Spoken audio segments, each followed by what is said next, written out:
White people are never, ever, ever going to give up white supremacy willingly. And that's because of the consequences that it would cause if they gave it up. And I'm not talking about mean words related to race. I'm not talking about hurt feelings. I'm talking about systemic white supremacy. White supremacy is all about control of resources. And these resources could be labor, they could be territory, they could be the resources on that territory, like oil or cobalt.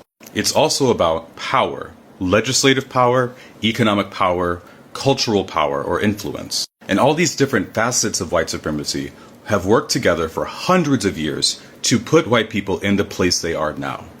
White people are 14 or 15% of the world population. They control 60% of the wealth. In the United States, white people are 60% of the population and control 84.5% of the wealth. Even if you cut out the top 1%, the median household income for white families is $205,000 a year. For black people, it's $44,000 a year. Black people in the United States are about 16% of the population. In 1865, they held 0.5% of the wealth. In 2023, they held 4.2% of the wealth. Africa is 17% of the world's population, but holds less than 2% of global wealth. And I'm bringing up Africa because white supremacy is a global system. And to end global white supremacy, it's necessary to remove the control that white people have over territory that they've taken through white supremacy. A lot of people will conflate race with class, but it's not the same thing at all. In fact, for the territories that are under European occupation, the problem is a race issue, not a class issue primarily. From the perspective of the invaded, when Europeans invaded territory, is it only the rich Europeans that are the problem? No, it's the poor Europeans as well. Let's say you got rid of all the billionaires in Australia. From the Aboriginal Australians' point of view, is the problem over, or are the people that invaded his land still occupying his land? I feel like the reason why people say no war but class war is because the other types of oppression are systems that benefit them. Class is the way that white people are oppressed as a race. Racism is the way that benefits white people as a race. So it makes sense to me that they want to get rid of class instead of talking about race, or they think that getting rid of class will also get rid of race. If we say we want to end white supremacy, but white people will still have the things that they got through white supremacy, then what has really changed? When you stop a thief that is stealing from you, do you let the thief keep what he stole? Of course not. So let's talk about what would happen if the United States redistributed funds equally among the people in the United States in a vacuum. White median household income, $205,000. Black median household income, $44,000. If you redistribute the wealth, these people come down.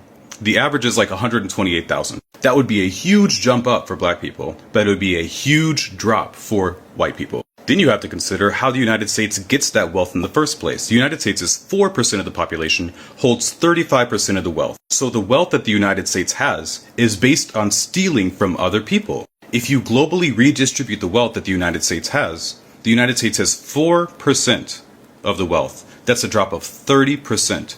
What would the United States look like then? If you don't want that to happen, then you have to allow the United States to keep doing the evil things that it does all around the world to maintain that percentage of wealth. It's also the same problem as earlier. If the white people took this land, but they get to retain it after white supremacy ends, then how is white supremacy really over?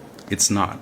Also, if we say we want to end white supremacy, but after white supremacy ends, non-white people are still under the control of white people, either legislatively or economically or culturally, then white supremacy hasn't really ended. Now globally, Europeans are 16% of the population and hold 60% of the wealth. And we all know that they haven't got that amount of wealth by being nice to anybody else. They've stolen it. They've murdered hundreds of millions of people to get that. Through white supremacy, Europeans have direct territorial control over North America, parts of South America, New Zealand, Tasmania, Australia. They have neo-colonial control over some territories like South Korea, Ukraine, obviously, a number of African states. And through economic warfare or subterfuge, some Europeans control resources and territory outside of Europe, like the Swiss with their company Glencore, which controls 70% of the DRC's cobalt. or the French with their company Total Energies that dominates West African oil. Not to mention the Canadians, who are famous in non-Western media for human rights abuses related to mining camps. So what would happen if these Europeans, who have been pillaging the world for hundreds of years, lose control of the things that they've taken and lose the ability to profit off of the evil that they've done? Western Europe would turn into a cultural backwater.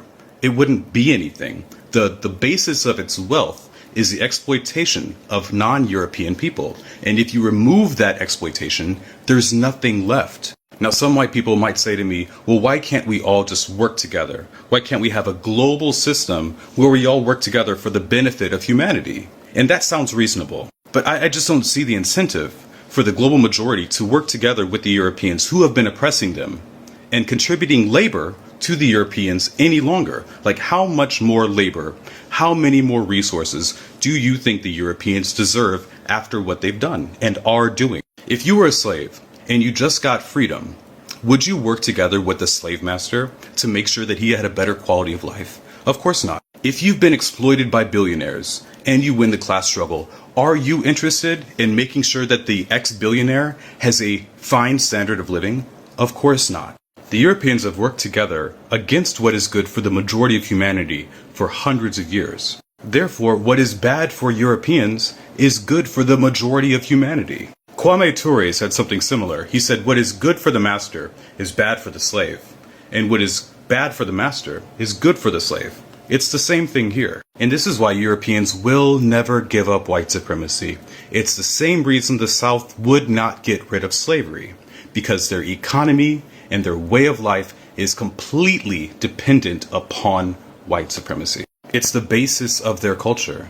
It's the unifying force for Europeans. Their economic system is based on it. Their cultures are based on it. Their religions are based on it. From the perspective of the white race, maintaining white supremacy is a matter of survival for them. And so the majority of the world has to stop acting like they're ever going to give it up.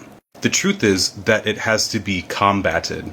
It has to be fought. The power has to be taken. And only through taking the power are things going to get better for humanity. White people are never